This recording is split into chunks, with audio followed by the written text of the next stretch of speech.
nation, your province, your southern Alberta. From the heart of Lethbridge, it's Bridge City News Weekend Edition with Jeanette Roche. Hello, thanks for joining us for our Week in Review. 2 strikes affecting communities here in southern Alberta have come to an end. The University of Lethbridge and the Faculty Association have come to an agreement after almost a week of mediation. The strike started February 10th and lasted 40 days. Students returned to classes on March 23rd. The CP rail strike that took place earlier this week, although short, could have had major impacts affecting many areas, including supply chain. Tori Campbell, Reeve for Lethbridge County, says with there being so much uncertainty right now, adding any more disruption to the supply chain could have been devastating. I think just given the fact that we had such a challenging year last year, there's so little feed in the area. Anyone who has animals on feed, I shouldn't say anyone, but most people that have animals on feed, I think are reliant on those trains coming from the States, be it corn, dried distillers grains, other feed grains that are coming up on trains. I think that was obviously top of mind for, I think, a lot of people in the area. I know we reached out to federal ministers of agriculture, labor, and transportation, and tried to stress to them the importance of having those trains move into southern Alberta to bring that corn. Campbell says he's very happy the issues have been resolved and hopes there won't be any reverberations with the strike. A law firm in Toronto has filed a lawsuit against Google and Facebook on behalf of a southern Alberta newspaper after some antitrust issues were brought to light when it comes to advertising costs. The lawsuit claims the 2 major tech giants have unfairly controlled the Crow's Nest Past Herald advertising market, taking the paper's content for free and benefiting financially while doing so. The owner and publisher of the Herald says there are other newspapers across the country which are in the same boat, and it's time local media companies take back what's theirs. I think at some point, Google and Facebook are going to have to realize that they don't get to own the world, that newspapers do matter.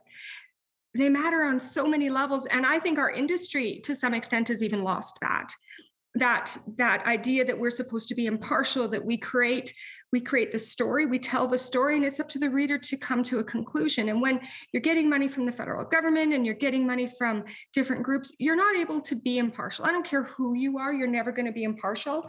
And so what we're saying is, give us our fair share, let us do our job, and let us be what newspapers are supposed to be, the check and balance of the world. Similar lawsuits have also been filed on behalf of American newspaper companies involving the same issue. As gas prices soar, the amount of people taking public transit in the city of Lethbridge has been on the rise, a 26% increase in ridership. Tim Sanderson, the general manager of Lethbridge Transit, says the trend is not just here, but just about everywhere.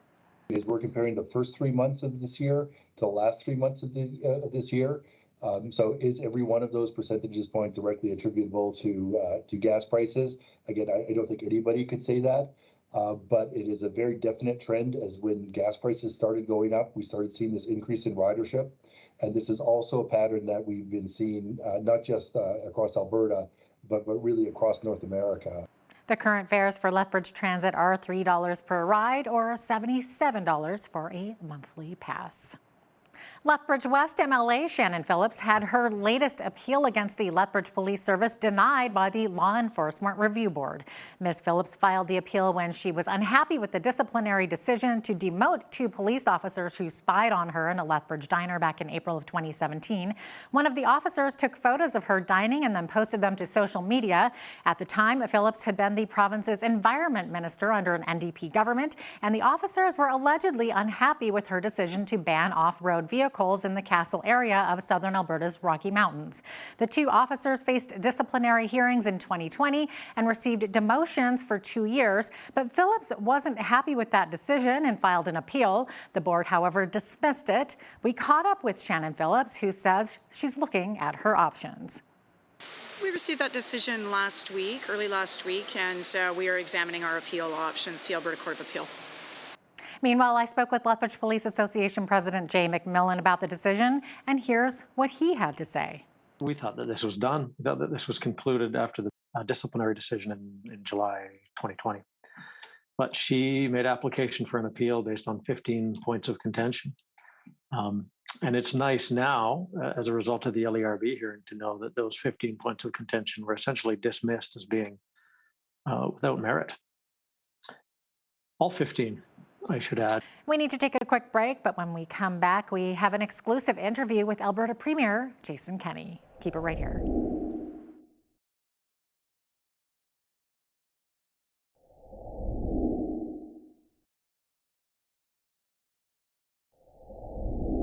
Welcome back. Earlier this week, Hal Roberts sat down with Alberta Premier Jason Kenney. Today, we start with the Premier reacting to the so-called grassroots movement to remove him as leader. Take a look.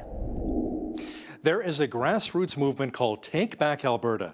It's a group led by David Parker, who used to be on your campaign team, I believe, back in 2017. And he says he wants you out as leader. Is this just sour grapes? What do you feel really led to this point? Yeah, I think that there's a couple of things, Hal. First of all, even at the height of his popularity, Ralph Klein would have 20% of the members voting to review him have a leadership election. So at any time, any leader is going to have some people in a political party who are disenchanted because of whatever. They didn't get the appointment, the job they wanted, or the funding, or there's always some of that. It's a natural part of a party, of a democracy. But what's different now is frankly COVID, and I think there are some people who were on the letter rip side of the debate who were very angry about any public health measures. I understand their frustration. I'm a freedom-loving Alberta conservative.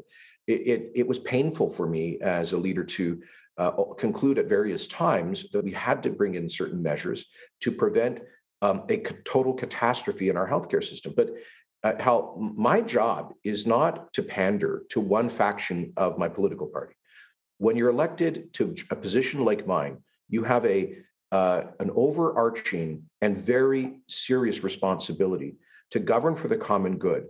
And I'm the kind of conservative who believes that radical personal autonomy is not the only political value. I'm a pro-life Christian, and I believe that the sanctity of human life, for me at least, is a central value. That caring for the poor and the vulnerable is an essential Christian and I think Alberta value. And also, as a government that has responsibility for the healthcare system, we could not responsibly allow ourselves to be in a situation where we would be pulling life support on people in intensive care, denying care to others, canceling almost all surgeries, and medevacing critical care patients to Toronto. We were within about 10 days of having to do all of that in September. So Hal, I guess I would say this. There are some people who are frustrated about all of that. I get it. There's also people, and I'll be blunt with you about this. There are people who are, in Alberta, we've always had a hard right on the margins. And even in Ralph Klein and Peter Lougheed's day, they would have one or two marginal right parties that would get 5 to 10% of the vote. The people who are perennially angry, and they have a lot of reasons to be angry over COVID. And some of those are people that we would not let run for us. I screened out about 35 applicants to be Conservative candidates in the last election because of extremism. One of the guys running around at those meetings to which you referred, Mr. Beasley from Brooks, wrote on Facebook that Islam is a death cult and that the Mongols should have snuffed out the Muslims when they had the chance. We have people with views like that who do not fit into, I'll be blunt with you, Hal, they do not fit into a mainstream Conservative party. And some of them are trying to use this leadership review to destabilize this mainstream party. But I'm not going to give in to that because if this becomes some kind of marginal, hard right party that tolerates intolerance of and hateful views of that nature, then then it does not reflect Alberta views. It certainly doesn't reflect my values, and it would be completely unelectable. So yeah, I am going to defend this as a big tent mainstream party, and I will defend the necessity to have brought in COVID measures to prevent a total humanitarian catastrophe in our hospitals. Now, Brian Jean, who recently won the by-election of Fort McMurray-Lac-La-Biche, is back in the fold, and he says he's really gunning for your job. Let me ask you something, Premier Kenney. How soon until you punt Brian Jean out of caucus? Well, the way our caucus governs caucus conduct, and I think that we acknowledge that between now and the decision of the members in the leadership review vote, there's going to be some different views expressed about leadership and about the future of the party. And I hope people recognize just how accepting I have been of different views within our caucus and within our party. We've been, I'm in fact, the single greatest criticism I get from our members is that I've been too tolerant of that we need to get our act together, be disciplined, united, and focused, and not allow for constant internal divisions and distractions. Now, having said that, we have this leadership review process, but once the members make the decision, I will accept it. If the members say they want to move on and choose a new leader, I will accept that immediately and enthusiastically. And I certainly expect that Mr. Jean and others who want a change of leadership would do the same if there's an endorsement of my leadership. So we'll let the members decide. After the break, Dave Naylor of the Western Standard joins me to break down some of what you heard in the interview with Jason Kenney. Keep it right here.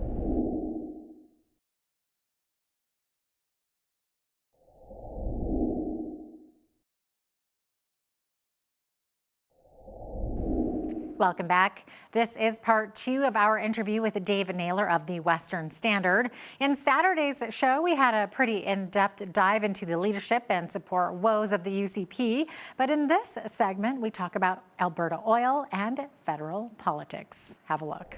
And Dave, let's talk a little bit about the benefits of our oil and those who want our Alberta petrochemicals. So the pipelines, of course, won't build themselves, but is there any light at the end of the tunnel, so to speak, to get more of Alberta's oil through a newly constructed pipeline? Well, I mean, there's always the Trans-Canada pipeline, which is hopefully going to be constructed. The Americans have said absolutely no way to the reopening of the Keystone XL expansion. But yeah, I mean, as you know, it's just becoming almost unaffordable to fill up with gas. I paid $70 this week to fill up my little Honda Civic. God knows what people with pickup trucks and SUVs, I just don't know how they're going to do it. Premier Kenney has announced that as of April 1st, they're going to stop collecting their part of the gas tax, which will save Albertans 13 cents. But the same day, hey, guess what? There's a new Justin Trudeau carbon tax coming in that's going to take away a lot of the good news from that hike. So, yeah, Alberta's got the oil. We just have no way to get it out to the people that need it, other than, just more and more rail cars. Yeah. Okay, so you mentioned Trudeau, so let's talk a little bit about federal politics. So a bit has happened in Parliament since the weekend of police violence and the truckers leaving Ottawa. So now it seems that Justin Trudeau can talk and negotiate at least with the NDP. So what do you make of that relationship between Liberals and the NDP? Well, I think it's probably Jagmeet Singh's theory is that this is as close to power as I'm going to get. And Trudeau's thinking, well, you know what? This is going to keep me in power for years to come. So it's basically a win-win situation for both of them. We've already seen some of the fallout with a $5 billion Dentacare program that's going to be seen as NDP pushed, where families under $70,000 in earnings will get free dental care for their kids. Significant law coming to ban replacement workers. These would be the so-called scabs that companies use to keep operations going while on the strike. Those are now going to be illegal thanks to this NDP alliance. So I guess it's how the voters are going to buy it, Jeanette. I mean, there's going to be a lot of NDP voters angry about it because hey, they didn't vote for Justin Trudeau. And same with the Liberal Party, and the Conservatives are probably a little bit relieved because it's going to give them some time to get their leadership in order and get their name and brand out across the country. But well, yeah, and Trudeau's currently now in Europe making a fool of our country, so it's going to be it looks like 3 more years of sunny ways. Right. So, do you think the Liberals are actually looking for that collaboration with NDP, or was it just a matter of sort of convenience for the Liberal Party? Well, I think the bottom line is it keeps them in power. The NDP has promised that they're not going to vote against them in any confidence motion. So the Liberals now know that they can basically do whatever they want to do without fear of them calling an election. So again, the NDP doesn't want another election at the moment. Jagmeet Singh is not doing very well in the polls. The party's not doing very well financially. So the last thing the NDP wants right now is an election. So I think it just works out as a marriage of convenience for both of them. Yeah, kind of a symbiotic relationship there. Exactly. Is there a date in mind as to when that relationship may come to an end, or are they just going to see it right through? No, it's good to go for the entire length of this parliament. I mean, the NDP or the Liberals can break it off at any point. You remember BC Greens had a alliance with John Horgan as premier, and he broke that and called an early election and pretty well decimated the Greens in BC. So for me, if you're the lower party in the coalition, during the next election, things tend not to work out so well for you. But at this point, there's no reason for either of those parties to break the agreement. But the day is a long time in politics, Jeanette. Who knows what tomorrow will bring? Coming up after the break, we have an interview for you that might pull at the heartstrings. There are Albertans currently in Ukraine helping the locals learn to save lives lost amongst the rubble. Keep it right here.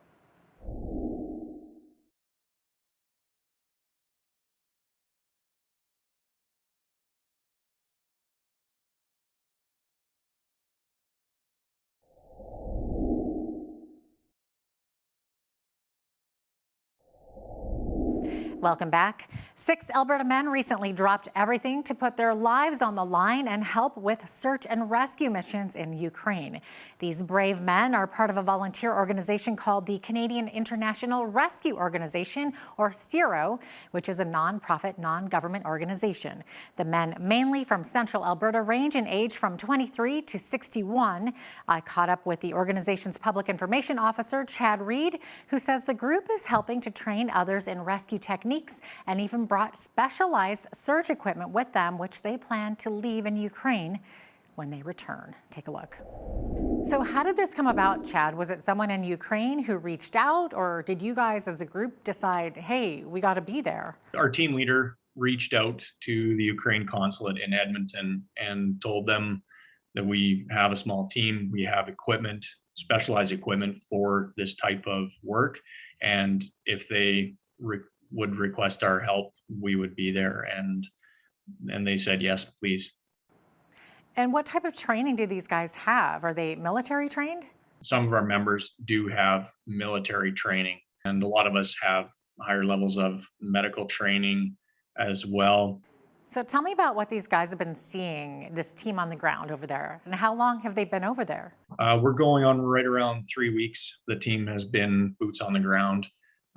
So you know, there a lot of the photos and information that we get back is a lot of it is the buildings that have been hit by rockets or missiles, and you know, from the distance from where they're actually sheltered right now, they've been able to see actually live munitions go off and blowing stuff up fairly nearby, like kilometers away, but still you can see the plumes in the sky. Have they been able to relay any stories to you in terms of how many people they've been able to rescue?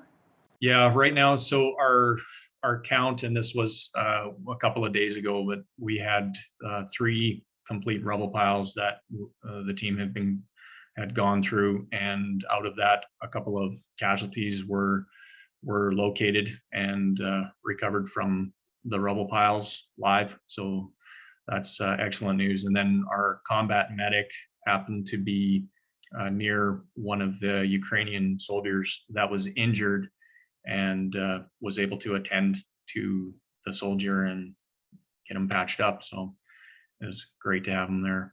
That's incredible. And I understand your team has some specialized equipment that's enabling them to conduct these rescues. Can you maybe talk a little bit about that? We use cameras, specialized cameras, and listening devices for what we call technical search in an urban search and rescue environment. So collapsed structures, rubble piles, basically what we're seeing now. And so these cameras are telescopic, so we're able to extend them down into confined spaces as far as the telescope will allow us. We can converse through the camera as well as see what's going on. So it's lit up.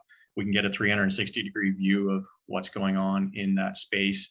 And if we are able to make contact, they can talk back through the camera, and we can have live footage of what's going on in that space. I'm sure you could imagine that somebody in a confined space like this, and now they're able to get communication, would be staggering. We also have audio equipment where it's basically sensors that we can place on a rubble pile, and then we can try and make contact with anyone in the spaces and essentially ask them to call out or knock on something or scratch, whatever they can do to allow us to be able to pinpoint.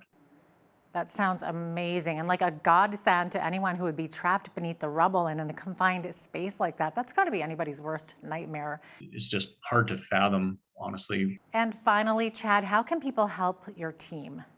We have a Canada Helps. CanadaHelps.org is a website, and if they search Canadian International Rescue Organization, it's a direct influx of money for our team. Chad, thanks so much for your time today. It's really amazing what your guys are doing over there. Our prayers are with your team. Coming up after the break, BCN's Nathan Ryder filed a report on how the University of Lethbridge faculty members are saying their strike was precedent-setting and what it could mean for labor relations in the future.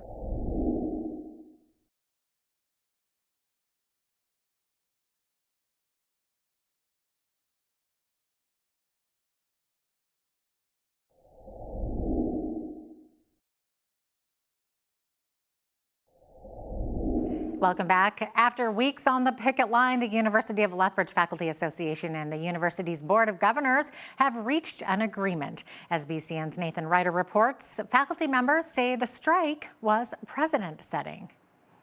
The spring semester at the University of Lethbridge is now set to continue after a near 6-week stoppage. Members of the University of Lethbridge Faculty Association and the Board of Governors ratified the agreement Monday night. 92% of ULFA members voted, with 91% voting in favor of ratification. President of the Faculty Association, Dan O'Donnell, says the length of the strike is unprecedented. People across the country that what happened here was a classic example of old-fashioned union busting. I was told by David Robinson at CAUT that he cannot remember in this century an example of a university that simply refused to talk for 3 weeks. That it's going to be an extremely heavy task to try and repair the damage.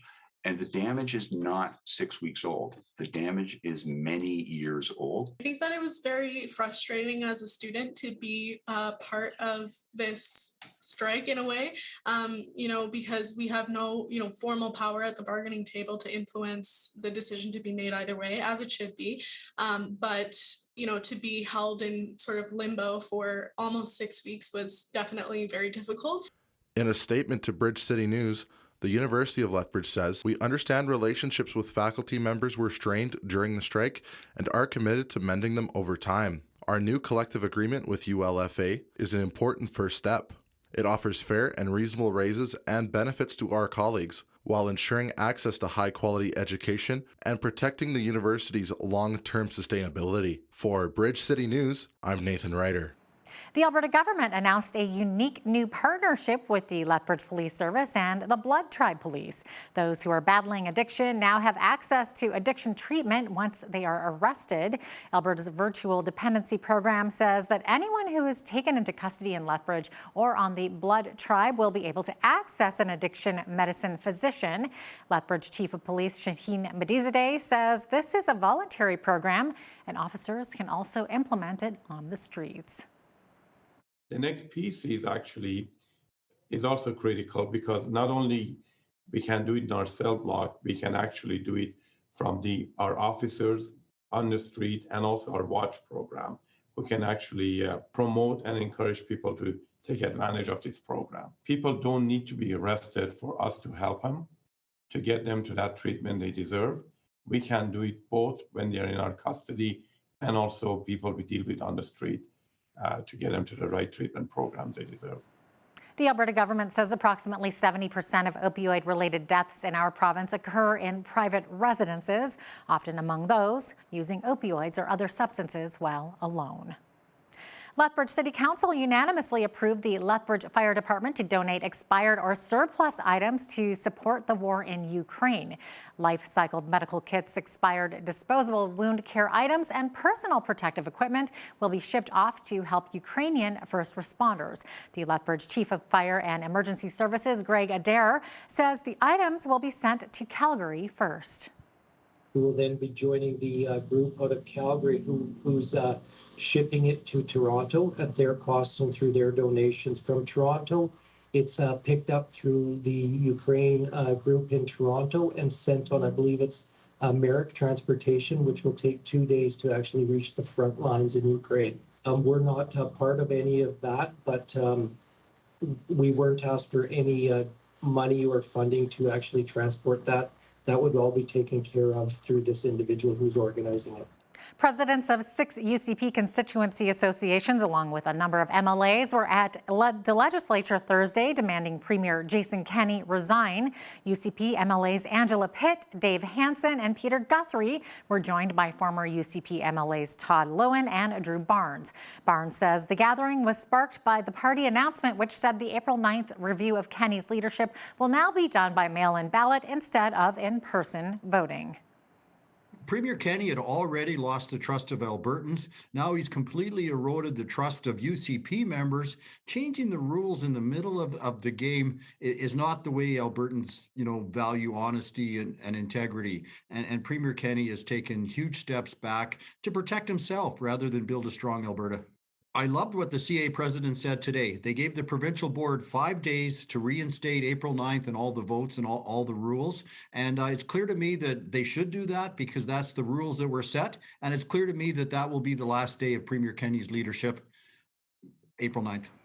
Well, right after this short break, we hear from Michelle Sterling from Friends of Science. Stay with us.